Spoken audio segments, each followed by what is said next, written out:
கர்த்தராகிய இயேசுவின் இனிமையுள்ள நாமத்தில் நான் உங்களை வாழ்த்துகிறேன், வரவேற்கிறேன். இந்த ராத்திரி வேளையில் தேவனுடைய வார்த்தையுமாய் உங்களோடு கூட ஆயிருக்க, கர்த்தருடைய வசனத்தை தியானிக்க, தேவனுடைய வார்த்தைகளை கேட்க தேவன் கிருபை செய்திருக்கிறார். அவர் உண்மையான தேவன், நம்மை ஆசீர்வதிக்கிறவரும் நம்மை வழி நடத்துகிறவருமாய் எப்போதும் நம்மோடு கூட இருக்கிறவர். கர்த்தருடைய பிள்ளைகளே, அவர் ஒருபோதும் நம்மை கைவிடுவதில்லை, ஒருபோதும் நம்மை தள்ளிவிட மாட்டேன். இந்த ராத்திரி வேளையில் விசுவாசத்தோடு நாம் ஜெபிக்கட்டும். ஆண்டவரே, உம்மை நாங்கள் ஸ்தோத்தரிக்கிறேன், உம்மை நாங்கள் ஆராதிக்கிறேன், மகிமைப்படுத்துகிறேன். தேவனே, நீர் எங்களுக்காக பெரிய காரியத்தை செய்தவர், எங்களை ஆசீர்வதிக்கிறவரும் வழி நடத்துகிறவருமாய் கூட இருக்கிறதுக்காக ஸ்தோத்திரம், ஸ்தோத்திரம், ஸ்தோத்திரம். நீரே பரிசுத்தராய் ஆண்டவரே, எங்களை வழி நடத்துதவராய் கூட இருக்கிறதுக்காக ஸ்தோத்திரம். நல்லவரே, வல்லவரே, வாக்கு மாறாத தேவனே, நீர் எங்களோடு கூட இருந்து எங்களை ஆசீர்வதித்து பலப்படுத்துவதற்காக ஸ்தோத்திரம். ஆண்டவரே, உம்மை நன்றியோடு ஸ்தோத்தரிக்கிறேன், ஆராதிக்கிறேன். தேவனே, நீர் எங்களுக்காக பெரிய அற்புதங்களை செய்தவர், எங்களை வழி நடத்தினவர். ஆண்டவரை ஒருபோதும் கைவிடாது நேசித்து வழி நடத்திய நல்ல தகப்பனாய் இருக்கிறதுக்காக ஸ்தோத்திரம். இன்னைக்கு எங்களை முற்றிலும் உங்களுடைய கருத்தில் ஒப்பு கொடுத்து நாங்கள் ஜெபிக்கிறேன். எல்லா தடைகள், எல்லா எதிர்கள், எல்லா எதிர் சக்திகள் இயேசுவின் நாமத்தில் எரிக்கப்படட்டும். இன்னைக்கு ஆண்டவரே, எங்களை நீர் பலப்படுத்தி ஆசீர்வதியும். உமது பரிசுத்த ஆவியால் நீர் எங்களை நிரப்பும். தெய்வீக கரம் எங்களை தொடுதகமைக்காக ஸ்தோத்திரம். எல்லா எதிர் சக்திகள், சாத்தான கிரியைகள் இயேசுவின் நாமத்தில் சுட்டரிக்கதகமைக்காக ஸ்தோத்திரம். இன்னைக்கு நாங்கள் பலமுள்ளவராயிருக்க, தெய்வீக சக்தி உள்ளவராயிருக்க, பரிசுத்த ஆவியால் நிரம்பின மக்களாயிருக்கிற வாசி ஆண்டவரே, நீர் எங்களை பலப்படுத்தி ஆசீர்வதி. இயேசுவின் நாமத்தில் தனவிதாவே, ஆமென், ஆமென். கர்த்தர் நம்மை ஆசீர்வதித்து வழி நடத்துத நல்ல தகப்பனாய் இருக்கிறார். அப்போஸ்தலர்கள் 6ஆம் அதிகாரம் അതിന്റെ 3ാമത്തെ വചനം നാം വാസിக்கலாம். அப்போஸ்தலர்கள் 6ஆம் அதிகாரம் അതിന്റെ 3ാമത്തെ വചനം. ஆதலால் சகோதரரே, பரிசுத்த ஆவியும் ஞானமும் நிறைந்து நற்சாட்சி பெற்றிருக்கிற 7 பேரை உங்களில் தெரிந்து கொள்ளுங்கள், அவர்களை இந்த வேலைக்காக ஏற்படுத்தும். இங்கே 7 சீஷர்களை அங்கே உருவாக்குறதுக்காக அதே அப்போஸ்தலனாகிய பவுல் அங்கே இருக்கிற மக்கள் சொல்லப்படுகிறார். அதே அதனால் சகோதரரே, பரிசுத்த ஆவியும் ஞானமும் நிறைந்தவங்களை தெரிந்து கொள்ளுங்கள். பரிசுத்த ஆவியால் நிரம்பினவர்களும் ஞானமுள்ளவங்களும் தேவனுக்கு முன்பாக நற்சாட்சி உள்ளவங்களையும் தெரிந்து கொள்ளுங்க என்று சொல்லப்படுகிறார். தேவ பிள்ளைகளே, நாம் இந்த நாடுகளில் சபைகளில் கடந்து போகும்போது ஒரே ஒரு பாஸ்டரை நாம் பார்க்கிறோம். அப்போஸ்தலர்களை நாம் இந்த நாடுகளில் பார்க்கிறது இல்லை. நாம் நம்முடைய ஆராதனைகளில் நாம் கடந்து செல்லுகிற சபைகளில் அங்கே தேவனுடைய ஊழியங்களில் ஒரே ஒரு ஆளு பாஸ்டர் என்று மட்டும்தான் நமக்கு தெரியும். அந்த நாடுகளில் அப்போஸ்தலர்கள் தான் இருந்திருக்கிறார். அப்போஸ்தலர்கள் அவங்க தேவனுடைய வார்த்தைகளை சொல்லுவதிலும் ஜபத்திலும் ஆராதனையிலும் அவங்க இருந்திருக்கிறார். இங்க நமக்கு 4வது வசனத்தில் பார்க்கும்போது, நாங்களோ ஜபம் பண்ணுவதிலும் தேவ வசனத்தை போதிக்கிறது காரியத்திலும் இடவிடாமல் தரித்திருப்போம் என்று சொல்லுகிறார். நாங்களோ அப்போஸ்தலராய் இருக்கிற நாங்களோ ஜபம் பண்ணுவதில், அது தேவ வசனத்தை போதிக்கிற காரியத்திலும் இடவிடாமல் தரித்திருப்போம் என்று சொல்லுகிறார். அப்போ அப்போஸ்தலர்கள் என்ன செய்ய விரும்புகிறார்? அவங்க ஜபம் பண்ண விரும்புகிறார்.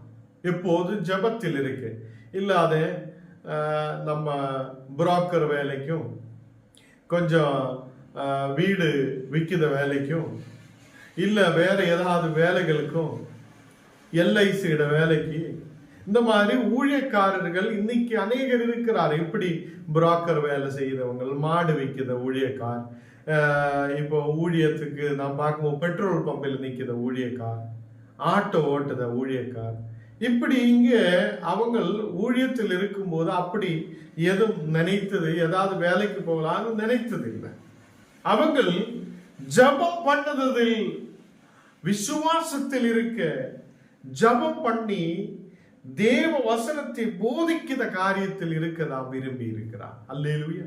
கர்த்தருடைய ஊழியத்தில் இருக்கிறவங்கள் ஜபம் பண்ணதிலும் தேவ வசனத்தை போதிக்கிறதிலும் தான் அவங்க ஆர்வத்தோடு இருக்கணும். இல்லாத ஏதோ வேலைக்கு போகலாம், கம்பெனியில் வேலைக்கு போகலாம், இல்ல நாங்க ஊழியத்தில் இருக்கிற ஊழியர். இன்னைக்கு அநேக ஊழியக்கார் ஞாயிற்றுக்காலம் மட்டும்தான் ஊழியத்துக்கு சபையை திறக்கிறார். ஞாயிற்றுக்காலம் மட்டும் ஒரு 2 மணி நேரம் சபையை திறக்கிறார். மீதி நாளுகளில் இவங்கள் புரோக்கர் வேலைக்கும் இந்த வேற பெட்ரோல் பம்பிலும் ஆட்டோ ஓட்டுறதுக்கும் இந்த மாதிரி ஊழியக்கார் பல விதமான வேலைகள், மாடு வைக்கிறதுக்கும் எல்லாம் போய் கொண்டிருக்கிறார். இப்படி நம்ம மாடு வைக்கிறதுக்காக தேவன் நம்மை அழைத்தது இல்லை. நாம் உட்கார்ந்து செபிக்க, தேசத்துக்காக செபிக்க, மக்களுக்காக செபிக்க, தேவனுடைய வசனத்தை போதிக்க ஊழியக்காரை தெரிந்து கொண்டிருக்கிறார். கர்த்தருடைய பிள்ளைகளே, இந்த நாடுகளில் அப்போஸ்தலர்கள் சொல்லுகிறார், எங்கள் வேலை ஜெபிக்கிற வேலை தான். நாங்கள் ஜெபிக்கிறதும் தேவனுடைய வசனத்தை போதிக்கிறதும் நாங்கள் இருக்கலாம். நீங்க 7 பேரை தெரிந்து கொள்ளுங்கள். அவங்கள் அந்த சகோதரர்கள் பரிசுத்த ஆவியால் நிரம்பினவங்களாயிருக்கணும், ஞானம் உள்ளவங்களாயிருக்கணும், அதே நற்சாட்சி பெற்றிருக்கிறவங்களாயிருக்கணும். 7 பேரை உங்களில் தெரிந்து கொள்ளுங்கள், அவர்கள் இந்த வேலைகள் செய்வார். எந்த வேலை செய்வார்? அங்க 1ஆம் வசனத்தில் நான் வாசிக்கும் போது, அந்நாட்களிலே சீஷர்கள் பெருகின போது கிரேக்கரானவர்கள் தங்கள் விதவைகள் அன்றாட விசாரணையில் அது திட்டமாய் விசாரிக்கவில்லை என்று எபிராயருக்கு விரோதமாய் முறுமுறுத்தார்கள். இப்போ கிரேக்கனாய் இருக்கிறவங்கள், கிரேக்கர், அதை கிரேக்கனாய் இருக்கிற மக்கள் அவங்கள் முறுமுறுக்க ஆரம்பிக்கிற. யாருக்கு விரோதமாய்? எபிரேயருக்கு விரோதமாய் முறுமுறுக்கிறார். இவங்கள் தங்கள் அதை விதவைகளே விசாரிக்கிறது இல்லை. இவங்கள் அங்கு அதை நல்லபடி விசாரிக்கிறது இல்லை என்று சொல்லி எபிராயர்களுக்கு விரோதமாய் அவங்கள் முறுமுறுக்கிறார். அப்போ இந்த கிரேக்க மக்களும் எபிரேயர் மக்களும் அங்கு இருக்கிறார். அதில் கிரேக்க மக்கள் சொல்லுகிறார், எங்களை இவங்கள் விசாரிக்கிறது இல்லை, எங்களுடைய விதவமாரி அப்போ ஒரு சபையில் விதவமாரி இருந்தால் அவங்களே விசாரிக்கணும், அவங்களுக்கு தேவையானது பொருட்களை கொடுக்கணும், அவங்களுக்கு உதவி செய்யணும். இதெல்லாம் அன்னைக்குள்ள சபைகளில் இருந்திருக்கிறார். ஞாயிற்றுக்கிழமை சபையில் போய் பேண்டு வாசிச்சு கை தட்டி ஆமையின் சோத்திரம் சொல்லி வருவதற்காக அல்ல சபை வைத்திருக்கிறார். அங்கே வருத மக்களே விசாரிக்கிறவங்களாய் காணப்படும். அப்போ விதவைகள் இருக்குது என்றால் அவங்களே விசாரிக்கிறவங்களாய் காணப்படும். அப்போ கர்த்தர் பிள்ளைகளே, இந்த அன்னைக்கு இருக்கிற சபைகளில் அங்கே கிரேக்கரானவர்கள் எபிரேயர்களுக்கு விரோதமாய் முறுமுறுத்திருக்கிறார். இவங்கள் விதவைகளே விசாரணையில் திட்டமாய் விசாரிக்கிறது இல்லை என்று சொல்லி 2ஆம் வசனம் நாம் வாசிக்கும் போது, அப்போஸ்தலர்கள் 6ஆம் அதிகாரம் அதன் 2ஆம் வசனம் வாசிக்கும் போது, அப்பொழுது பந்தியிருவரும் சீஷர் கூட்டத்தை வரவழைத்து, நாங்கள் தேவ வசனத்தை போதிக்காமல் பந்தி விசாரணை செய்வது தகுதி அல்ல என்று சொல்லுகிறார். இந்த அப்பொழுது பந்தி இருவரும், இந்த அப்போஸ்தலர்கள் 12 பேரும் என்ன சொல்லுகிறார்? சீஷர் கூட்டத்தை வரவழைத்திருக்கிறார். அங்கே இருக்கிற எல்லா சீஷர்களையும், தேவனுடைய வசனத்தை கேட்டிருந்தா எல்லா சீஷர்களையும் கூப்பிட்டு, நாங்கள் தேவ வசனத்தை போதியாமல் பந்தி விசாரணை செய்வது தகுதி அல்ல என்று சொல்லுகிறார். நாங்க இங்கே வந்து தேவனுடைய வசனத்தை சொல்லதான் விரும்புகிறோம், தேவனுடைய வசனத்தை அறிவிக்க தான் விரும்புகிறோம். நாங்கள் அங்கே பந்தி விசாரணை செய்து எல்லாருக்கும் சாப்பாடு போடுறது, எல்லாருக்கும் உதவி செய்யறது, எல்லாருக்கும் பரிமாறுறது, இந்த மாதிரி வேலைகள் எங்களாலே செய்ய அங்க தகுதி இல்லை, அது தகுதி அல்ல. அந்த மாதிரி விசாரணைக்காக தனிமையாய் ஒரு 7 பேரு, இனி புதுதாய் 7 பேரு நியமிக்க வேண்டும் என்று சொல்லுகிறான். அப்போ கர்த்தர் பிள்ளைகளே, இங்கே அப்போஸ்தலர்கள் வசனத்தை போதிக்க தான் விரும்புகிறார். அப்போஸ்தலர்கள் வசனத்தை போதிக்க விரும்பிக் கொண்டிருக்கிறார். அவங்க ஜெபிக்க தான் விரும்பினார்கள். இந்த பந்தி இருவரும் எல்லா சீஷர்களையும் வரவழைத்திருக்கிறார். அங்கே அப்பொழுது பந்தி இருவரும் சீஷர் கூட்டத்தை வரவழைத்து, நாங்கள் தேவ வசனத்தை போதியாமல் பந்தி விசாரணை செய்வது தகுதி அல்ல என்று சொல்லி இருக்கிறார். அப்போ அன்னைக்கு கூட்டத்துக்கு வர்ற எல்லா மக்களையும் அவங்களுக்கு பந்தி அதை விசாரணை செய்வதோ, அவங்களுக்கு சாப்பாடு கொடுக்கிறதோ, அவங்களை விசாரிக்கிறதோ அது அல்ல எங்கள் வேலை. எங்கள் வேலை தேவ வசனத்தை போதிக்கிறதும், தேவ வசனத்தை ஆழமாய் சொல்லுவதும், ஜபம் பண்ணுவதிலும் நாங்கள் முன்னாடி போக தான் விரும்புகிறார் என்று இந்த அப்போஸ்தலர்கள் சொல்லுகிறார். அதனால் சகோதரரே, நீங்க பரிசுத்த ஆவியாலும் ஞானம் உள்ளவராயும் நிறைந்த நற்கிரியை உள்ளவங்களுமாய் காணப்படுத 7 பேரை தெரிந்து கொள்ளுங்கள். அவங்கள் இந்த பந்தி விசாரிப்பு நடத்தும், அங்கு வருத விதவைகளுக்கு உதவி செய்யும், அங்கு இருக்கிற மக்களை உட்கார வைக்கிறதுக்கும் பந்தி விசாரிப்பதற்கும் அதை அவங்கள் உதவி செய்வார் என்று இங்கு அப்போஸ்தலர்கள் சொல்லப்படுகிறார். அப்போ நம்ம சபைகளில் பார்த்தனால் பாட்டு பாடுறது பாஸ்டரா இருக்கும், சங்கீத பகுதி வாசிக்கிறது பாஸ்டரா இருக்கும், ஜபம் பண்ணது பாஸ்டருடைய வைஃபா இருக்கும், கடைசி ஜபம் பண்ணது பாஸ்டரா இருக்கும், வேணும்தான் சாட்சி சொல்லுறதும் பாஸ்டரா இருக்கும்.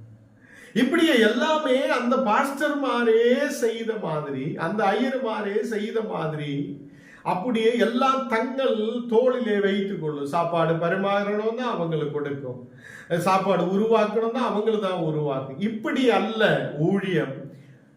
ஊழியம் என்று சொல்லும் போது ஓரோ விஷயத்துக்கும், அதை இப்போ அந்த சபையில ஒவ்வொரு வேலைகளுக்கும் தனித்தனி மக்களை நியமித்து அவங்களுக்கு வல்லமை உள்ளவங்களும் பரிசுத்த ஆவியால் நிரம்பினவங்களும் நற்கிரிய உள்ளவங்களையும் தெரிந்து கொண்டு அவங்களே ஊழியங்களுக்காக வைக்க வேண்டும் என்று சொல்லப்படுகிறார். கர்த்தர் பிள்ளைகளே, ஊழியக்காரர்களுடைய வேலை அங்கே ஜெபிக்கிறதும் அவங்கள் வசனத்தை போதிக்கிறதும் தான் ஊழியக்காரர்களுடைய வேலைகளாய் இருக்கிறது. அப்படியே இவங்கள் ஸ்தேபானோசையும் பிலிப்பையையும் அப்படி ஒரு 7 பேரை அப்போஸ்தலர்கள் முன்பாக கொண்டு வருகிறார். 7 பேரை தெரிந்து கொண்டு அப்போஸ்தலர்கள் முன்னாடி கொண்டு வந்து அப்போஸ்தலர்கள் அவர்களுடைய மேல் கை வைக்கிறார். அல்லேலூயா! எத்தனை பேருக்கு புரிகிறார்? அப்போஸ்தலர்கள் அவங்களுடைய மேல் கை வைத்து ஜெபித்து அவங்களை ஊழியத்துக்காக அர்ப்பணிக்கும் போதுதான் அவங்க அந்த ஊழியம் செய்ய முடியும். அல்லேலூயா! இன்னைக்கு அப்படி இல்லை. இன்னைக்கு நம்ம பார்க்கும்போது ஒரு பைபிள் அப்படியே வாங்கும், அப்படியே பைபிள் எடுக்கும், நான் ஊழியக்காரன் சோத்திரம் சொல்லி அப்படியே ஒரு கூட்டம் கிளம்பி அப்படியே போயிட்டே இருக்கும், ஒரு கூட்டம் பின்னாடியே போகும். யாரோ நினைத்த நேரத்தில் ஊழியக்காராய் மாற்ற முடியாது. ஏதோ எந்த வேலையும் கிடைக்கல அதனால நான் ஊழியத்துக்கு போகலாம் என்று நினைத்தா ஊழியக்காராய் மாற்றப்பட முடியாது. அப்போ ஊழியத்தில் நற்கிரியை உள்ளவங்களும் அங்கு ஆவிக்குரிய வாழ்க்கை இருக்கிறவங்களும் ஞானம் உள்ளவங்களும் அதே மாதிரி அந்த இடத்தில் நாம் பார்க்கும்போது நல்ல பரிசுத்த ஆவி உள்ளவங்களுமா இருக்கணும். அந்த ஊழியங்களில் கடந்து வர வேண்டும். அப்போ அப்படிப்பட்ட மக்களை தான் இந்த அப்போஸ்தலர்கள் தெரிந்து கொள்ளுகிறார். அப்போஸ்தலர்கள் இந்த 7 பேரை எடுத்துட்டு நீ போய் சாப்பாடு பரிமாறு, நீ போய் அந்த பந்தி எல்லாம் ஆயத்தப்படுத்தி அப்படியே கொடு என்று சொல்லி அப்படியே அனுப்பியதல்ல. சபையுடைய எந்த காரியங்களுக்கும் நாம் மக்களை தெரிந்து கொள்ளும் போது, மக்களை அழைக்கும் போது, மக்களை தெரிஞ்செடுத்து வைக்கும் போது அவங்களுக்கு மேல் கை வைத்து அவங்களே அந்த வேலைக்காக ஜெபிச்சு ஆயத்தப்படுத்தணும். அப்பதான் அவங்க அந்த வேலை செய்ய முடியும். சும்மாவே நீ போ என்று சொல்லி இன்னைக்குள்ள மக்கள், சில பாஸ்டர்மார் அப்படிதான் சொல்லும், இன்னைக்கு நீ இந்த சபையில் இந்த வேலைக்காக நாங்க தெரிஞ்சு கொண்டிருக்கிறோம், நீ போய் வேலை செய். இப்படி வேலையாவா? அப்போ வேலைக்காரே ஊழியக்காரே தெரிந்து கொள்ளும் போது அவங்களுடைய தலைமையில் கை வைத்து அவங்களை அந்த ஊழியத்துக்காக அர்ப்பணித்து அவங்களை அனுப்ப வேண்டதாய் இருக்கிறது. அப்போ இந்த அப்போஸ்தலர்கள் என்ன செய்திருக்கிறார்? அவங்கள் இந்த ஊழியக்காரர்களுக்காக செபிக்கிறார். இந்த 7 புதுதாய் வந்திருக்கிறார், இந்த ஊழியக்காரர்களுக்காக செபிக்கிறார். இந்த 7 பேருடைய மேலும் கை வைக்கிறார். கை வைத்தார்கள் என்று காணப்படும். அவங்களுடைய தலையின் மேல் கை வைக்கிறார். அவங்களை ஆசீர்வதித்து அவங்களை அந்த ஊழியத்துக்காக பலப்படுத்தி திடப்படுத்தி அவங்களை முன்னாடி கொண்டு போகிறார். அப்போதான் இந்த மக்கள் அந்த இடத்தில் ஊழியம் செய்ய முடியும். அப்போ ஜபம் என்று சொல்லும் போது நமக்கு ஒரு வியாதி குணமாகிறதுக்கு மட்டுமல்ல, ஜபம் என்று சொல்லும் போது நமக்கு தேவன் ஒரு ஆசீர்வாதத்தை கொடுக்கிறதுக்கு மட்டுமல்ல, தேவனுடைய ஊழியங்களிலும் மக்களை தெரிந்து கொள்ளும் போது அங்கே ஜெபம் பண்ணுகிறார். அதே மாதிரி அப்போஸ்தலருடைய கைகளை அவங்களுடைய தலைகள் மேல் வைத்து அவங்களை ஆசீர்வதித்து அந்த வேலைகளுக்காக அனுப்புகிறார். இதுதான் இன்னைக்கும் ஒரு கீழ் வழக்கம். இது செய்யாத சபைகள் எல்லாம் உண்மையான சபைகள் அல்ல. ஊழியக்காரை கூப்பிடும் போது, அவங்களை அழைக்கும் போது, ஊழியத்துக்காக அர்ப்பணிக்கும் போது, முன்னாடி அவங்களை ஊழியத்துக்காக கடந்து செல்ல சொல்லும் போது அது சபையோட ஊழியங்களாக, சபைக்குள்ள ஒரு ஏதாவது நல்ல ஊழியக்காரர்களுக்கு கீழே நின்று ஊழியங்கள் செய்ததுக்காக பலவிதமான ஊழியங்கள் இருக்கும். அதுக்காக நம்மை கூப்பிடும் போது நம் தலைகளின் மேல் கை வைத்து அவங்கள் நம்மை ஆசீர்வதித்து அந்த ஊழியங்களின் மேல் வைக்க வேண்டும். அப்போ இந்த அப்போஸ்தலர்கள் சொல்லுகிறார், எங்கள் வேலை ஜபிக்கிற வேலை, எங்கள் வேலை ஜபம் பண்ணதும், எங்கள் வேலை அந்த வசனங்களை நல்லபடி மக்களுக்கு போதிக்கிறதும் தான் எங்கள் வேலை. 1 தெசலோனிக்கர் 3:6 வசனத்தில் வாசிக்கும் போது, உங்கள் முகத்தை கண்டு உங்கள் விசுவாசத்தின் குறைவுகளை நிறைவாக்கும் பொருட்டு இவரும் அங்கே நமக்கு பார்க்க முடியும். உங்கள் முகத்தை கண்டு உங்கள் விசுவாசத்தின் குறைவுகளை நிறைவாக்கும் பொருட்டு இரவும் பகலும் மிகவும் அது வேண்டிக் கொள்கிறோமே என்று சொல்லுகிறார். இங்கே உங்கள் முகத்தை கண்டு, உங்களை நாங்கள் பார்த்து உங்கள் விசுவாசத்தின் குறைவுகளை நிறைவாக்குவதற்காக. அப்போ நம்முடைய விசுவாசத்தில் என்னென்ன குறைவுகள் இருக்குதோ அதை நாம் நிறைவாக்கி மாற்றோம். அந்த குறைவுகளை மாற்றி நாம் அதை நிறைவாக்கி நாம் முன்னாடி கடந்து செல்லுத பிள்ளைகளாயிருக்கும். நம்முடைய விசுவாசத்தில் சில குறைவுகள் இருக்கலாம். நாம் விசுவசிக்கிறதிலும் நாம் ஆராதிக்கிறதிலும் முன்னாடி கடந்து செல்லுவதிலும் சபைகளில் ஆயிருக்கிறதிலும் ஏதாவது குறைவுகள் இருந்தால் அதை நிறைவாக்கி அதை முன்னாடி கடந்து செல்வதற்காக இங்கு இரவும் பகலும் மிகவும் வேண்டிக் கொள்ளுகிறோம் என்று தெசலோனிக்கேயரில் அங்கே சொல்லப்படுகிறார். 1 தீமோத்தேயு 1 அதிന്റെ 3 வசனத்தில் வாசிக்கும் போது, வேண்டுமாயான உபதேசங்களே போதியாத படிக்கும் விசுவாசத்தினால் விளங்கும் தெய்வீக பக்தி விருத்திக்கு ஏதுவாயிராமல் தர்க்கங்களுக்கு ஏதுவாயிருக்கிற கெட்டு கதைகளையும் முடிவில்லாத வம்ச வரலாறுகளையும் கவனியாதபடிக்கு நீ சிலருக்கு கட்டளையிடும் பொருட்டாக என்று சொல்லப்படுகிறார். கர்த்தர் பிள்ளைகளே, சில கெட்டு கதைகளுக்கு பின்னாலே நாம் கடந்து செல்லக்கூடாது. கெட்டு கதைகளுக்கு பின்னாலே நாம் போகக்கூடாது. முடிவில்லாத வம்ச வரலாறுகளுக்கு பின்னாலே நாம் கடந்து செல்லக்கூடாது என்று இங்கே சொல்லப்படுகிறார். அதை வேற்றுமையான உபதேசங்களே போதியாதபடிக்கு விசுவாசத்தினால் விளங்கும் தெய்வீக பக்தி விருத்திக்கு ஏதுவாயிராமல் இருக்குத எல்லா தர்க்கங்களுக்கு ஏதுவாய் இருக்குத கெட்டு கதைகளையும் முடிவில்லாத வம்ச வரலாறுகளையும் நாம் கவனியாது இருக்கட்டும் என்று சொல்லுகிறார். கர்த்தருடைய பிள்ளைகளே, நம்முடைய வேலை ஏதோ கெட்டு கதைகளுக்கு பின்னாலே சுற்றுறதுக்கு அல்ல. நாம் ஏதோ தர்க்கங்களுக்கு பின்னாலே சுற்றுறது. சில சபைகளில் எல்லாம் பிரிவினை இருக்கும். பிரிவினைகள், மனிதர்கள் தம்மில் அப்படியே பிரிவினைகள் இருக்கும். அதுக்கொன்று அல்ல நாம் கடந்து செல்லுகிறார். நாம் ஜபத்திலும் விசுவாசத்திலும் நம்பிக்கையிலும் முன்னாடி கடந்து செல்வதற்கு தான் சபைகளில் நாம் ஆயிருக்கிறார்.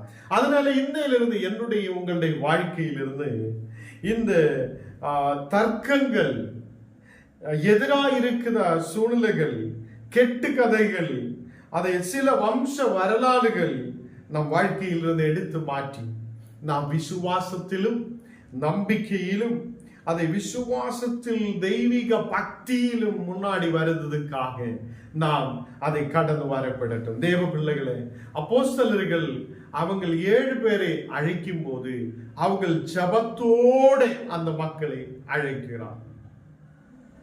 விசுவாசத்திலும் நம்பிக்கையிலும் நல்ல பரிசுத்த ஆவியால் நிரம்பின மக்களை அவர்கள் தெரிந்து கொள்ள சொல்லுகிறார். இந்த நாடுகளில் நமக்கும் பரிசுத்த ஆவியால் நிரம்பின மக்களாய் நாம் மாற்றப்படலாம். நாம் விசுவாசத்தோடு இருக்கிற மக்களாய் மாற்றப்படலாம். நல்ல நம்பிக்கையும் தெய்வீக பக்தியும் அது விசுவாசம் உள்ளவர்களாய் நாம் அதை மாற்றப்படலாம். இந்த ராத்திரி வேளையில் தேவனே என்னையும் நல்ல விசுவாசம் உள்ளவராய் மாற்றும் என்று சொல்லட்டும். தேவனே என்னுடைய தெய்வீக பக்தி உருவாகட்டும் என்று சொல்லட்டும். அது ஏதோ தர்க்கங்களிலோ, ஏதோ கெட்டு கதைகளிலோ, ஏதோ வம்ச வரலாறுகளுக்கு பின்னாலேயோ செல்லுதவங்களாய் அல்ல, நாம் ஜெபிக்கிறவங்களாயும் வசனத்தை போதிக்கிறவங்களாயும் வசனத்தை கேட்கிறவங்களாயும் நாம் காணப்படட்டும். சும்மாவே நாம் நாளைக்கு ஊழியக்காரர்கள் என்று சொல்லி ஓடுவதற்காக அல்ல. நம்மை தெரிந்தெடுக்கும் போது அதுக்கு அதிகாரப்பட்டவங்கள் நம் தலைமையில் கை வைத்து நம்மை ஆசீர்வதித்து ஜெபித்து நம்மை அனுப்புதவங்களாய் காணப்படட்டும். இன்னைக்கு என்ன கேட்குத கர்த்தர் பிள்ளைகளை, கர்த்தர் நம்மை அழைக்கும் போது நாம் அதை நம்முடைய ஊழியக்காரர்களோடு சொல்லட்டும். தேவன் என்னை அழைக்கிறார், தெய்வீக ஊழியத்துக்காக தேவன் என்னை அழைக்கிறார், நான் என்ன செய்ய வேண்டும் என்று தேவனுக்கு முன்பாக ஜெபித்து ஆயத்தப்பட்டு தங்கள் ஊழியக்காரரோடு சொல்லும் போது அவங்க உங்களே தேவனுடைய ஊழியங்களுக்காக அனுப்புவார்.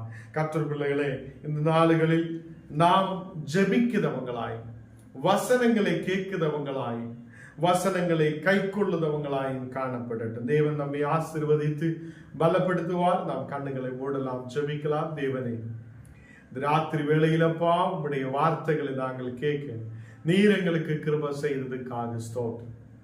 அப்போஸ்தலர்கள் அவங்கள் ஜபத்திலும் வசனங்களிலும் வசனம் போதிக்கிறதிலும் அது எப்போது கவனமாயிருக்க விரும்பி இருக்கிறார். தேவனே, இந்த நாளுகளில் நாங்களும் உம்முடைய வசனங்களை போதிக்கிறதிலும் உம்முடைய வசனங்களை கேட்கிறதிலும் ஆண்டவரே நாங்கள் ஜெபிக்கிற மக்களாய் இருக்க நீர் எங்களுக்கு கிருபை செய்ததுக்காக ஸ்தோத்திரம்.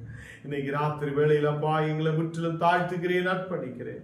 எங்களுடைய சரீரங்களில் இருக்கிற பலவீனங்களை நீர் மாற்றி எல்லா சரீரங்கள் மேல் இருக்கிற பலவீனங்கள் இயேசுவின் நாமத்தில் எரிக்கப்படட்டும். இந்த மக்கள் சௌக்கியமுள்ளதாய் மாற்றப்படட்டும். விசேஷமாக அந்த பள்ளிப்பேட்டிலே அந்த மகனுக்காக ஜெபிக்கிறேன்.